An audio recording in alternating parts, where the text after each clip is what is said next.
Hello and welcome back, villains of the world. I'm your host, D, also known as MTF Doom on Marvel Snap, and today we're going to talk about good bad decks. I hope you enjoy.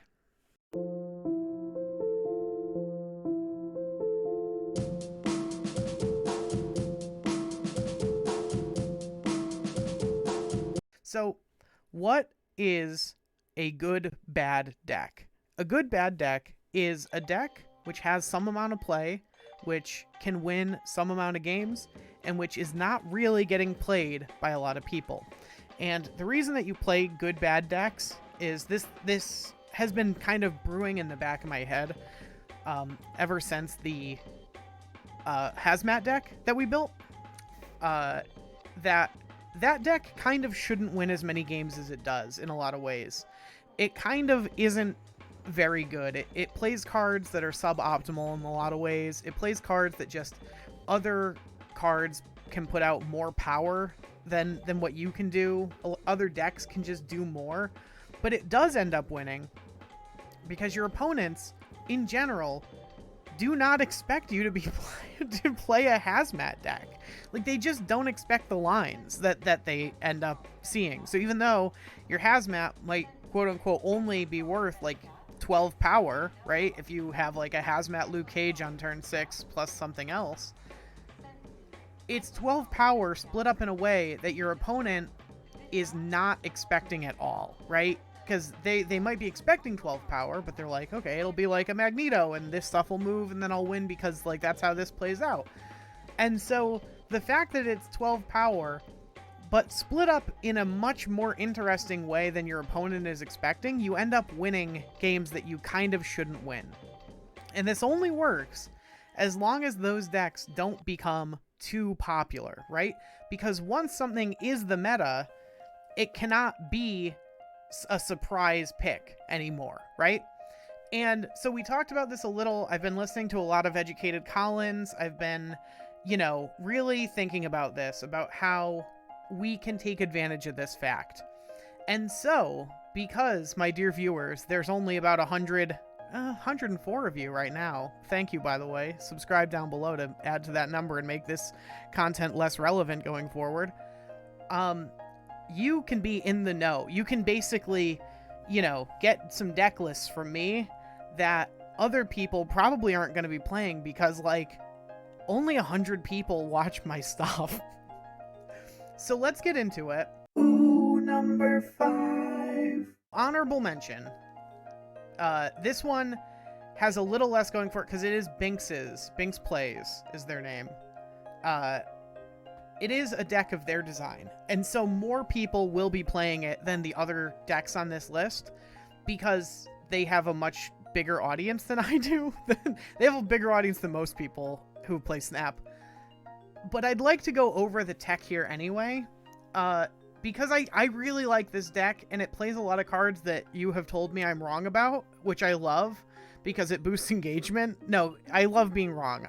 And I'm an intellectually honest person. I pride myself on it. So if I can be proven wrong, I'm really glad to be, because I like it's a learning process.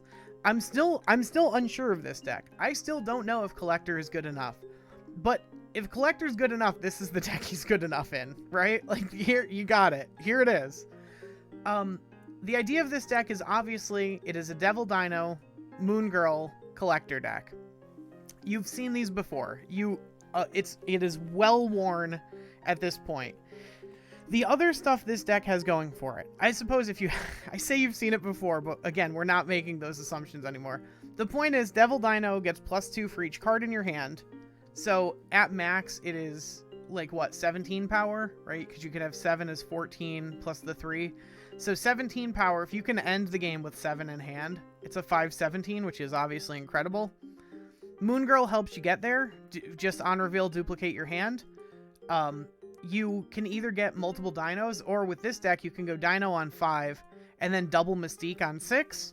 And each of them will copy the dino's ability, which is really good if you doubled the Moon Girl. If not, you can... And then, so here's where the spice comes in. All those cards that get doubled by Moon Girl get discounted by Quinjet. Your cards that didn't start in your deck cost 1 less. So that's already cool enough. But then the only 6 cost we have is Helicarrier. Well, we have Helicarrier and America Chavez. But the only 6 cost that we're going to ever have before turn 6 is Helicarrier. And if we can discard it, we get 3 random cards added to our hand. And Lady Sif will always hit it because it is our only 6 cost. So if we have it in hand and we play Lady Sif, we'll always pitch a Helicarrier. We will always get 3 random cards. And then Ghost Rider will always get back Helicarrier. So Ghost Rider becomes a 4/13. All of that is pretty good if you can play it out in that order. Also to note, the Helicarrier cards will be discounted if we have Quinjet out.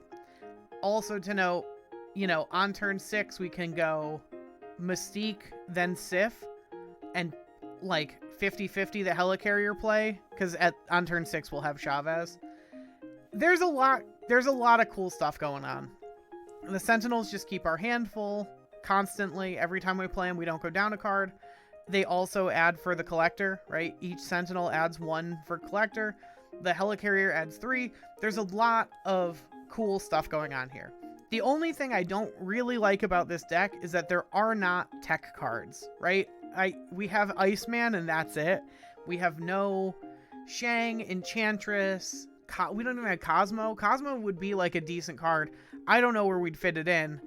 It's kind of a problem of the deck, right?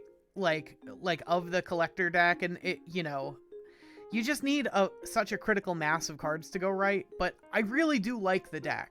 I think it if your opponent has the nuts in their hand and you also have your best hand, it can be hard to win with this one because you don't have a way to interrupt their plan. But I really like the deck, and I'm going to be playing more of it. Oh, by the way, these are the 5 decks also that I've been playing yesterday into this morning. I've only played about 2 hours, and I gained 56 cubes. So take all that as you will. I've had quite a bit of success. You can see we're 58. Yeah, we were at what, 52, 53 when we started, and we're at 58 now. And each of those represents 10 cubes, so pretty good. Number 4. Next up, we got Mojo Storm. The key card here is Mojo. Now, we were playing this deck. We called it Go Off before. We were having a really hard time because in general, we can play 3 cards on turn 6, sort of, even if we can play a couple more depending on if we got Quinjet out. Alright, I'm going out of order. The point of this deck, my friends, is again to Moongirl your hand, to copy your hand.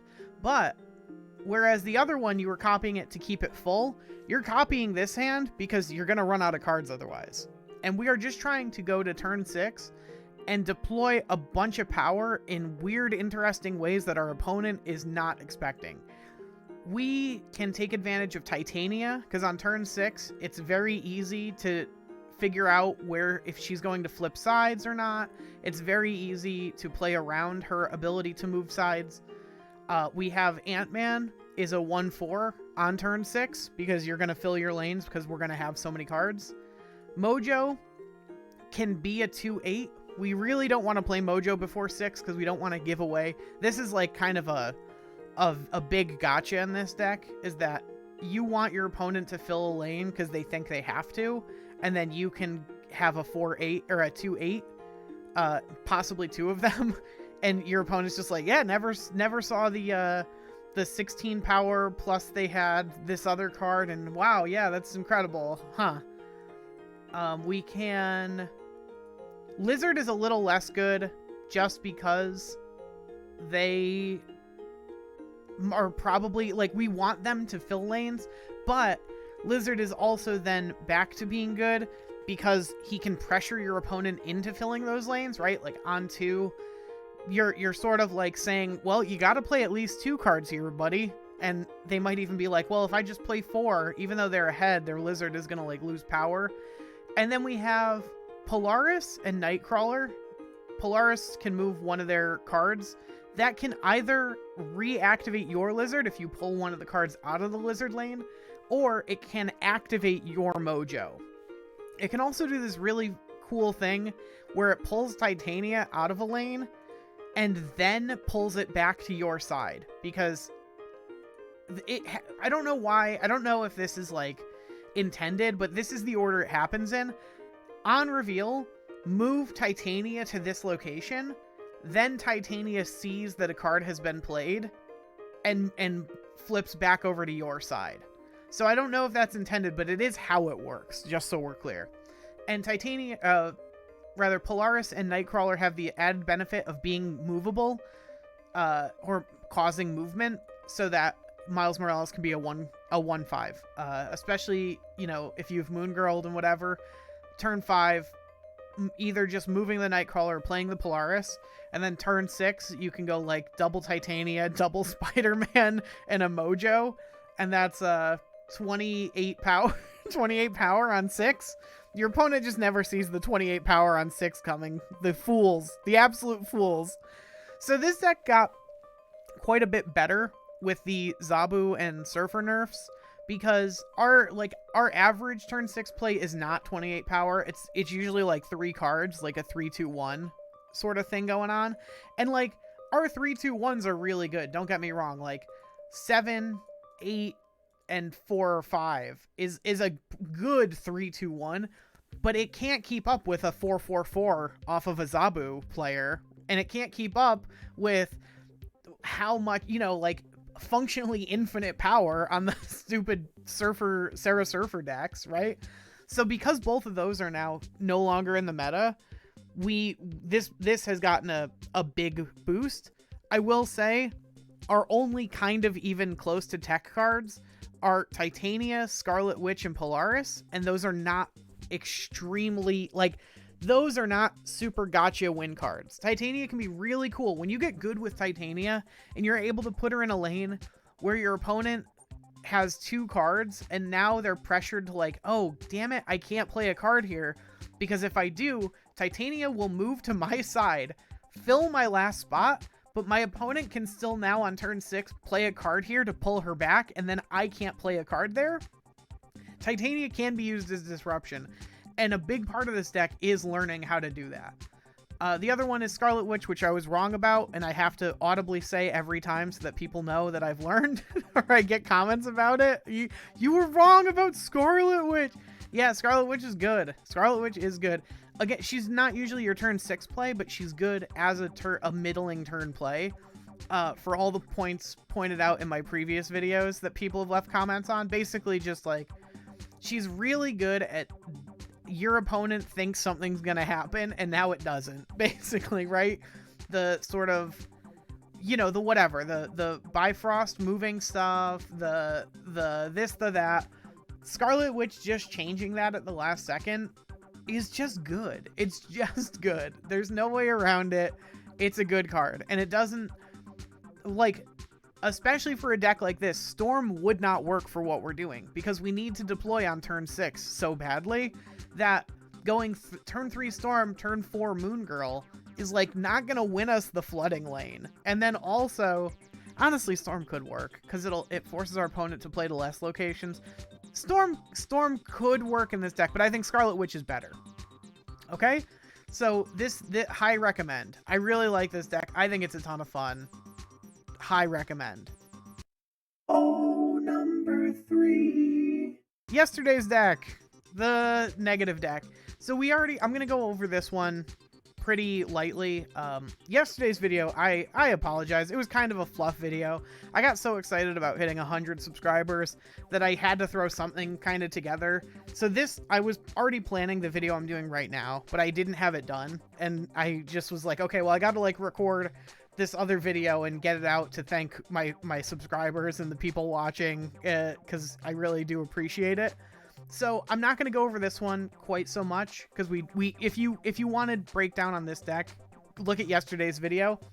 The big things to note is that while this list is good, it would be better if we had Magic instead of Jubilee, and if we had Bast instead of probably Angela. I would say probably Bast instead of Angela. Our turn 2, we don't have any turn 1s, obviously, and on turn 2, we want to play Psylocke or Zabu so that on turn 3 we can play negative Wong or even Jubilee and just like try to high roll. But we don't really want more 2-drops necessarily. Like, you know, this deck can have really awkward opening hands. Keep in mind, Mr. Negative having a 4-1 as his power means that over the course of the game, he has to generate you functionally 9 power off the cards you draw. That's the reason that everyone says Iron Man is the best card to hit, because Iron Man getting flipped is 10 power above rate, right? For 0 cost, you get 10 power, so that automatically undoes the tempo hit you took with negative and makes your other draws better as well. But that's the long and short of it. This deck is really good. Again, it's quite good now that Surfer is nerfed, just nerfed. Because Sarah Surfer could basically do what this deck could do, but slightly more consistently because it could run more 3 costs. And now there's Sarah Surfer deck. I have literally not seen the Sarah Surfer deck, I don't think.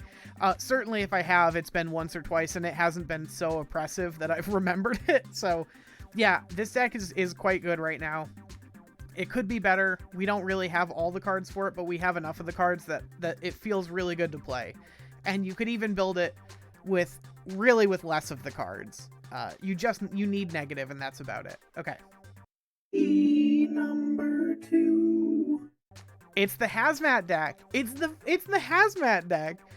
Shout out if you've realized that each of the Hazmat decks have the name of a song as the title.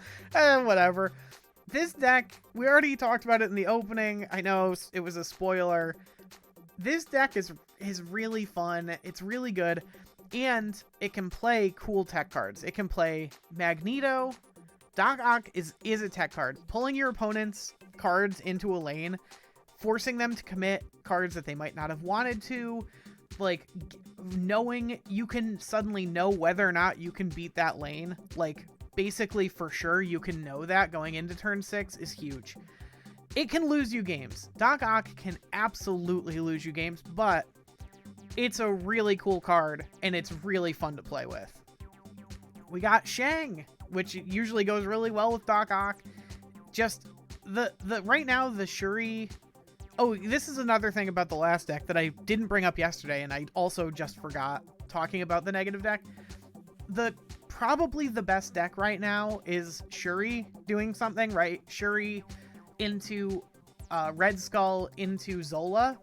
And so like having Shang sort of like can auto win you one of those games, right? Because you can, going into 6, you can either, if you have priority, Shang the Red Skull or whatever got doubled, or if you think they're gonna Zola, Shang into a different lane if they have priority. And now they Zola, and then you win the Zola lane because Zola's a 0 power.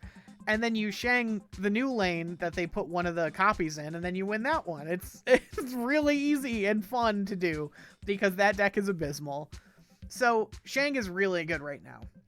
And we didn't really have room to play him in the other lists, but this is why I value this list higher up, is because of the ability to run Shang.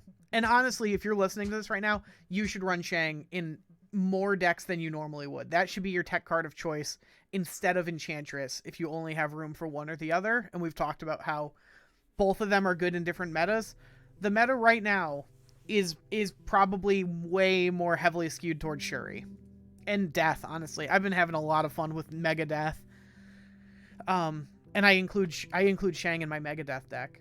We also have Polaris as a little bit of interruption. Cosmo, wonderful against the Zola or the Shuri, and Scarlet Witch. So this deck has just a lot. It has a lot of cool plays. You've actually seen this one in action. I did a couple play videos on it because it was so fun. I highly recommend this deck, and I highly recommend it especially because this is really the pinnacle of how you at home should be thinking about building decks. I really accidentally stumbled onto like quite the quite the piece of advice there.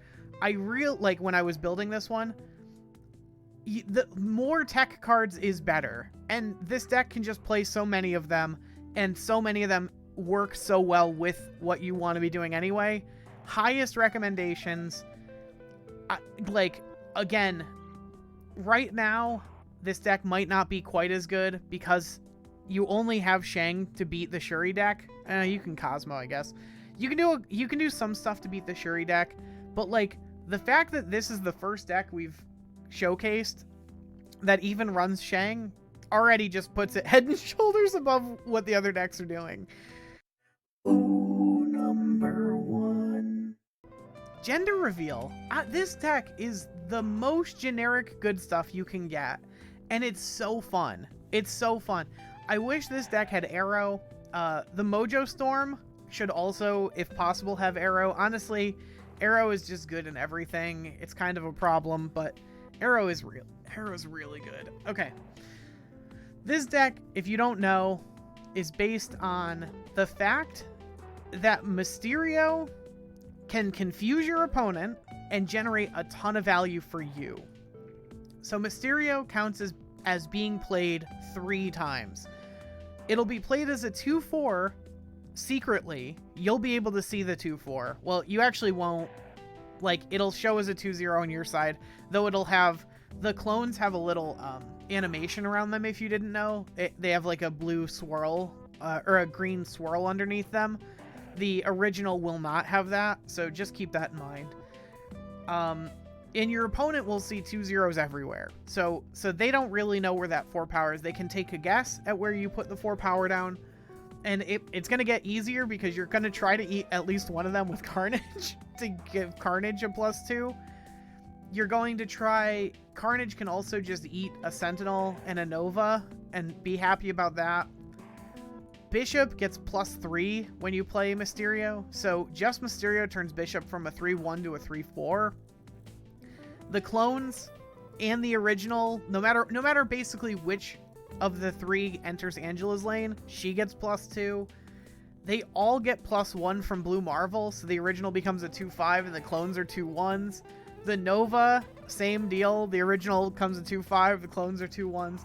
There's just so many pieces of this deck that are so good together. Again, our tech is a little light. We have Scarlet Witch, which is a very good card that I was wrong about. We have Polaris, as I mentioned. This is the first deck we've been able to run Killmonger because it works well with our cards. The only 1 cost we run is Nova, and we want it to die, so that's great. And you know, just picking off like a Sunspot once in a while is super cool. And then Rogue, because this deck has a really hard time playing 4 costs because, like, it just does. I can't really explain it. If you haven't played this deck, it might be hard to understand, and you're like, do you just play the stupid 4 cost? But it makes your turn 6s way too awkward, having 4 costs. So, even though, you know, Enchantress has 3 more power and shuts down all ongoings, and this has 3 less power and only steals 1 ongoing, it's good enough for what we're doing. Stealing an opponent's, like, Khazar buff or Patriot buff or whatever is just, like, it's just gonna, like, win, you know, it'll win you the game in situations that you need it to. And that's really the important part of a tech card, is, like, does it win you the games that it's meant to win you, and does it surprise your opponent? And Rogue does that. Rogue does it just as well as Enchantress, and I think in this deck it does it better. So that's it. That's the 5 decks that I am playing right now and that I encourage you to play. They are GoodBad decks. They are decks which are not the best thing you could be doing, but have a lot of play against the best things that people could be doing, and are sneakier than those decks because, you know, not many people play them. They're not meta picks. Bynx's might be a meta pick by now. I haven't played today. I saw them streaming that deck last night is when I, like, picked up the list. But and, like, you know, last night no one sees the... It's weird. Devil Dino is such a good card, but the deck itself, the Dino Collector deck, is, like I've mentioned, is just, like, not very good comparatively. that a lot of people just don't see it coming. Like, they just don't remember how dominant that deck was in Pool 2 because we're all so removed from it at this point, I think. Yeah, nightmares. Absolute nightmares. That's it. That's the whole video. Thank you so much if you're still here all the way at the tail end. Thank you if you are one of the people who joined the Discord, and if you have already subscribed. It's humbling. It's really cool to just, like, I don't know. It's awesome. If you find this content elucidating, enlightening, or enriching, join the bevy of people that have already clicked those buttons and done those things, and just stick around and, like, let's see where this goes. I'll see you tomorrow.